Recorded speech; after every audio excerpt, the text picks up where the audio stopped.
સાબરમતી નદીમાં છોડાયેલા પાણીના પગલે અમદાવાદ જિલ્લાના ગામોને ભારે નુકસાન થયું છે। હજારો એકર જમીનમાં પાણી ફરી વળતા ડાંગર, જુવાર, કપાસ સહિતના પાકોને નુકસાન થયું છે। પરંતુ ઇંગોલી ગામમાં રહેતા અને ખેતીવાડીનું કામ કરતા દશરથભાઈ અને તેમના પિતા છેલ્લા 5 દિવસથી પાણીની વચ્ચે ફસાયા હતા, જે બાબતે જીએસટીવી અમદાવાદ જિલ્લા કલેક્ટર અને રાજ્યના શિક્ષણ પ્રધાનનું ધ્યાન દોરતા તંત્ર હરકતમાં આવ્યું હતું। તાકીદે તંત્ર દ્વારા અમદાવાદ મહાનગર પાલિકાની ફાયર બ્રિગેડની ટીમ ઇંગોલી પહોંચી રેસ્ક્યુ ઓપરેશન દ્વારા પિતા પુત્રને બચાવી લેવાયા હતા।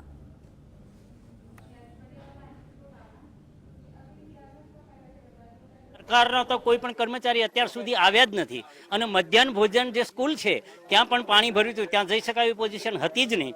તો અમારા ગામ આગેવાન ભાઈ મજીદ ખાન, અકબર ખાન પઠાણ, એમના ત્યાંથી 200 માણસની રસોઈ 2 ટાઈમ બનાવી અને ગામના જે માણસોના ઝૂંપડામાં પાણી હતું આ બધાને જમાડવામાં આવ્યા। 2007ના પૂરમાં પણ આ ભાઈ ફસાયા હતા, આ પૂરમાં પણ ફસાયા છે। એમને જે તે વખતના પૂરમાં અને આ વખતના પૂરમાં પણ જાણકારી આપવામાં આવેલી હતી કે પૂર આવે છે એટલે એમને ખસી જવું જોઈએ, પરંતુ પોતાના ઢોર ડાંખર અને સ્થાનિક કારણોના લીધે એમનેથી ત્યાંથી હટવાનું મુનાસિબ માન્યું